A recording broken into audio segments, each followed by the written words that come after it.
Ottomans climb inexorably up this last fortress, they are greeted with the ghastly quiet of the dead. Masada has fallen.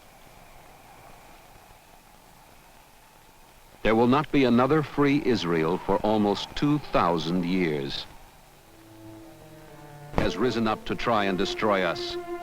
But in every generation are there men who rise up against us, seeking to destroy us. June 1967. There was one moment when Israel might not have survived. If you are Jewish, wherever you lived, at that moment your heart was in Israel. And you prayed that Masada would not fall again.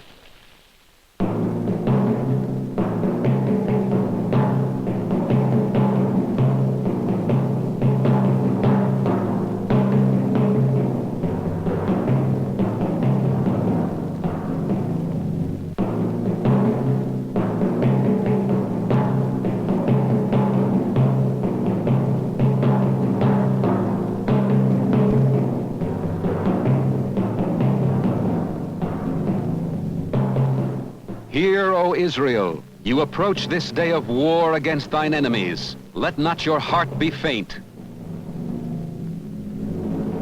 Be not afraid.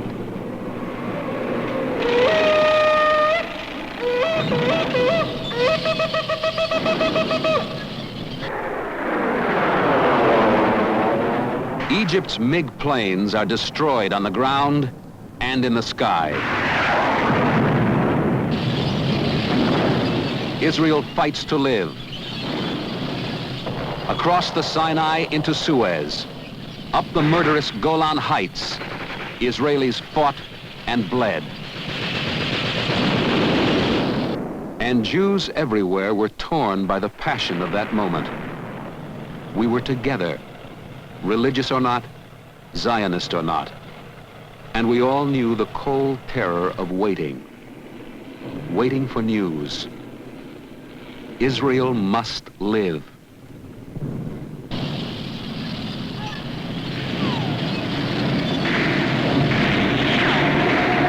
Into the old city of Jerusalem, held by Jordan, never again to be denied to Jews.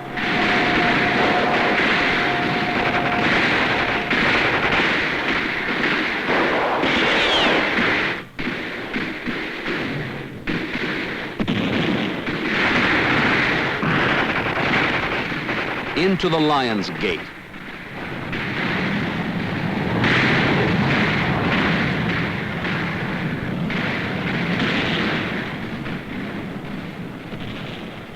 Never again to be denied the wall.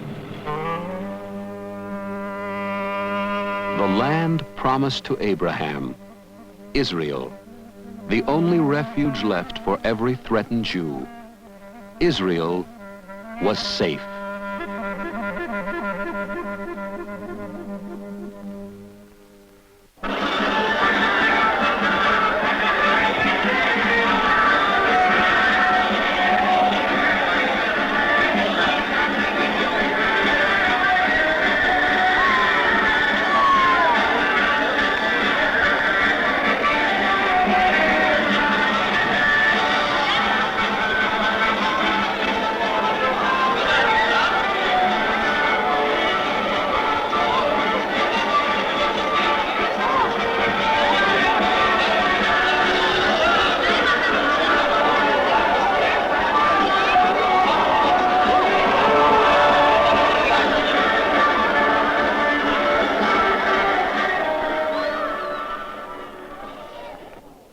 Jews from all over the world now stream into Jerusalem to see the holy places so long denied them.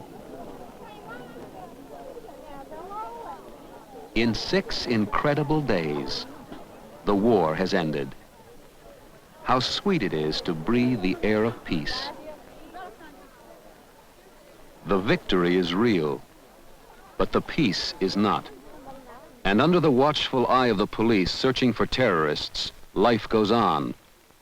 For on the 7th day, the war began again, And it has not stopped yet. It is a different war with a different face, but with the same bullets that kill.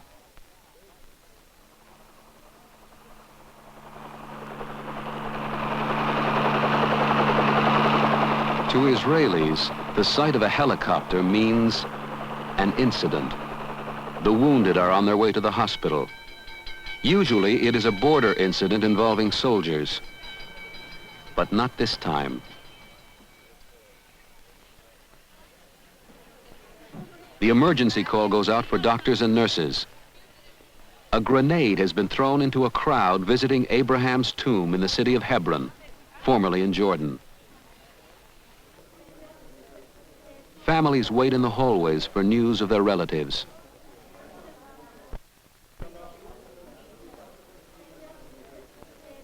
It is the holiday of Sukkot, and many families were traveling to see the tomb of the patriarchs for the first time. As they stood outside the mosque, waiting for the Muslim prayers to finish before entering, the grenade exploded. 47 have been wounded.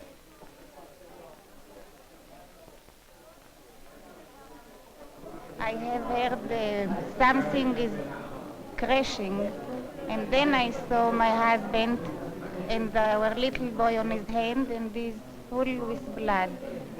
Our little son, age 4, he was very brave, he even did not cry. He asked me what happened. I told him that he fell on the steps. And I hope that we'll be very soon healthy again. I hope that peace will soon come. I pray for it.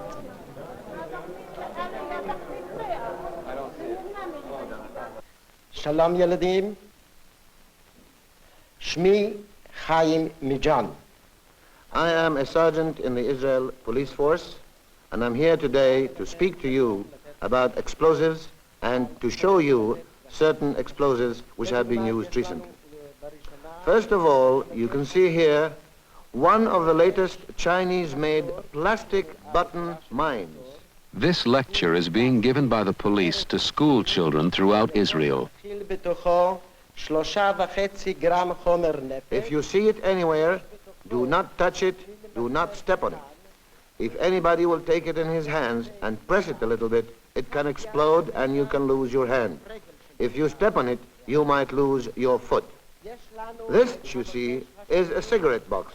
In this case, is an American cigarette box, Kent. This has a little hole. And in here, they put a special pencil with a pin, which when drawn, can stand at a certain place and explode according to the instructions between 1 or 9 or 12 hours. When you see it, do not kick it. Do not hold it in your hand and do not throw it anywhere. The other one here is what we call a shoe mine. It is Czechoslovakian made, which usually is put on road paths or in grounds which are not asphalted.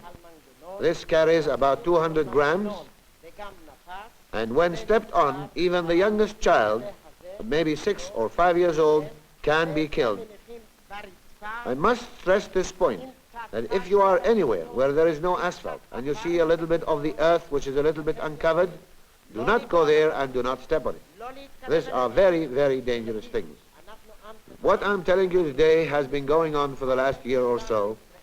We are a very small nation, and everyone is important to us. And I must again stress the point of how careful you all must be. Children learn to live with extraordinary things in Israel, button mines in the cities. And in the border kibbutzim, like Kfar Rupin, they learn to live with trenches. Trenches and shelters are part of the new landscaping that teaches children to live with war on an intimate, daily basis. Trouble began here only after the end of the Six-Day War. The children play their games in the shadow of Jordan's Golan Heights. And from these heights, they are shelled, often. After Syria's Golan Heights were captured and silenced, these Jordan hills to the south have become the center for terrorist action.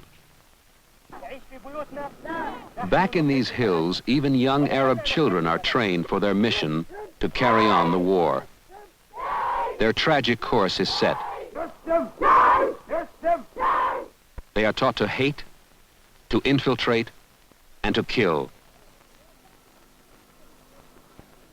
Their hatred is real and their training is real, with live ammunition.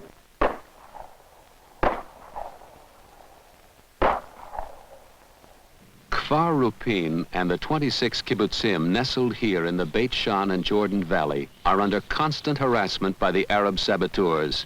The narrow Jordan River is their border, and the Israelis farm right down to the banks.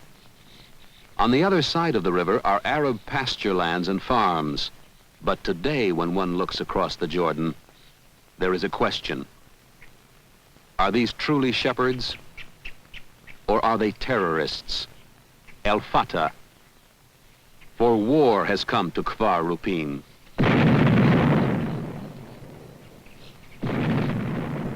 They were shelling here on our settlement nearly twice and 3 times in a week. And then it's awful to see how mothers running quickly to the children to save them. We saw that it was really attacked on the people and they wanted to kill them.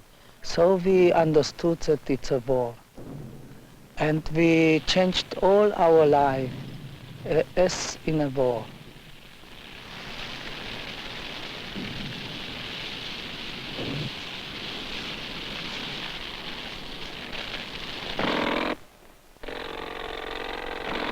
We know it's a war, so we digged out we put new shelters.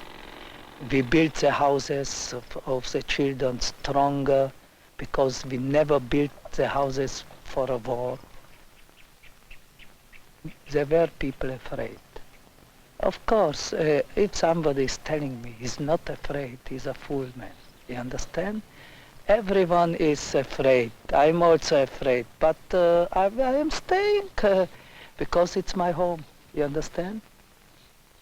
And because it is his home, the army is staying too. Soldiers and arms and equipment now stand behind every family in every threatened settlement on every border of Israel. For this is a nation mobilized against an enemy who is fully rearmed. Israel has won 3 wars, but she knows her enemies need win only once. Constant vigilance must guard against the swiftness of possible attack. Every child in Kfar Rupin to the age of 14 now sleeps underground in shelters every night. The trenches are more friendly if you play in them by day. But are they deep enough, strong enough for war? There is hardly a family in the country left untouched by the mobilization of their young, both boys and girls. And we who stood with Israel in that precious moment in June of '67 shall stand with her now, and with these her children. This army has sworn on the wind-swept heights of Masada that Masada shall never fall again.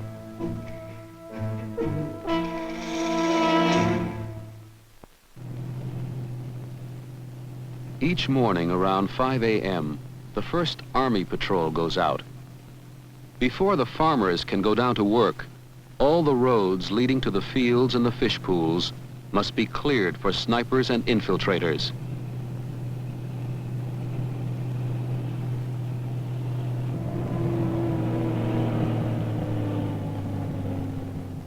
The Jordan River is narrow and shallow here, and easy to cross.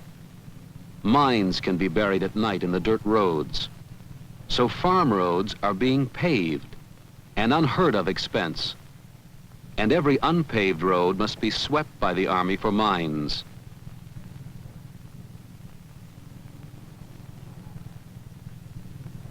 The danger of an attack on the patrol by the Al Fatah is always present.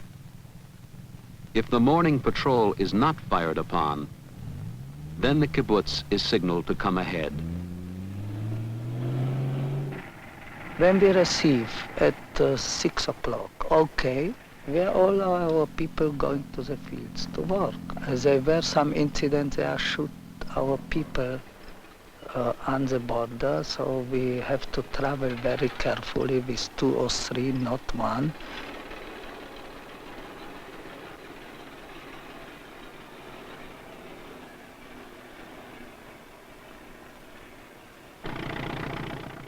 After all, I can tell you, we are going and working even if they are shooting.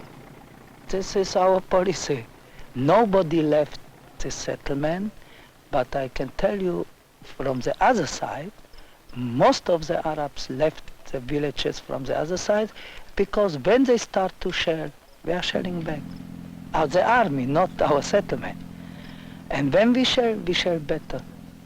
You understand?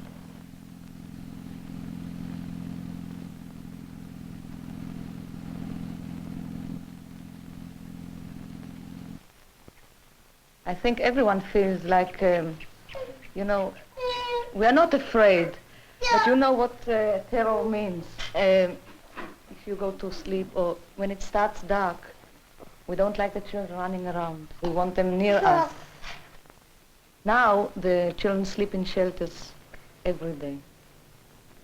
When we started putting them down every night, the big ones and even 5, 6 years old children were very glad to go there.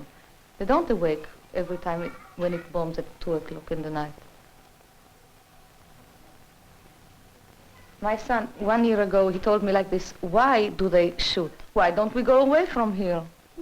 We'll go away, so they won't bomb. So I told him, if we'll go away, they'll start bombing the nearest town, Beit-Shan. Afterwards, they'll bomb somewhere near, so we can't just go away. It's our home. We don't think about it.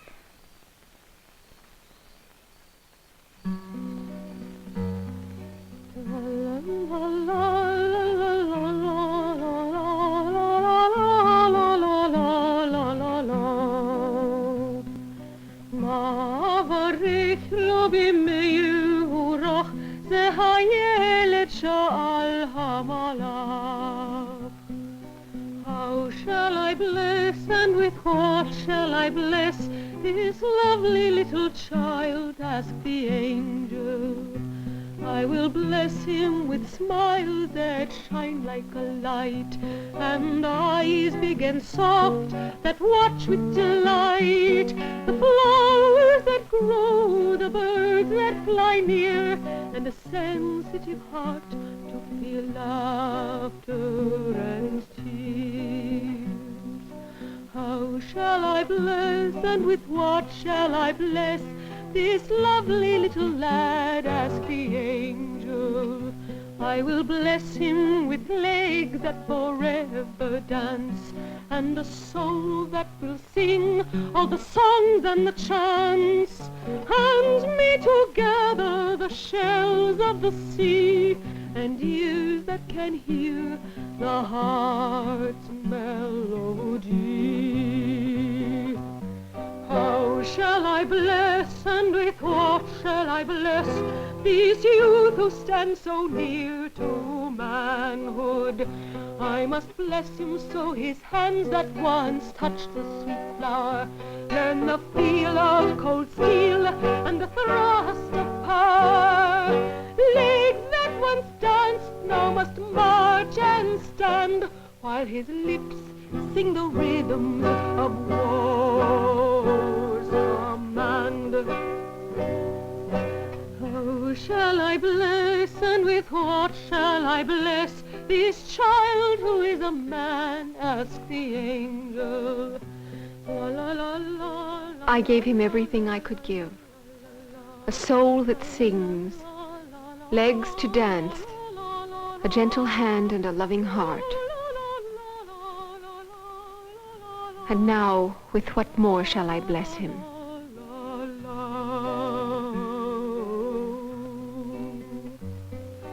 Oh, shall I bless this sweet, tender child, this boy, this man, this soldier?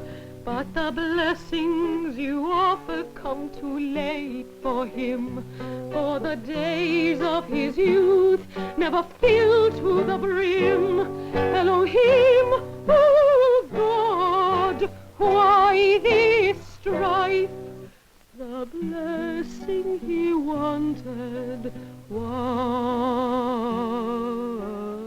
life.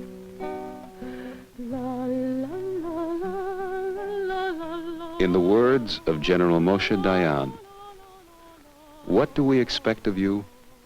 I would expect of you to feel Jewish. And I would say that's all.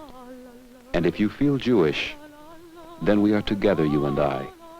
And then if we are in trouble, you will do what one Jew does for another when he is in trouble.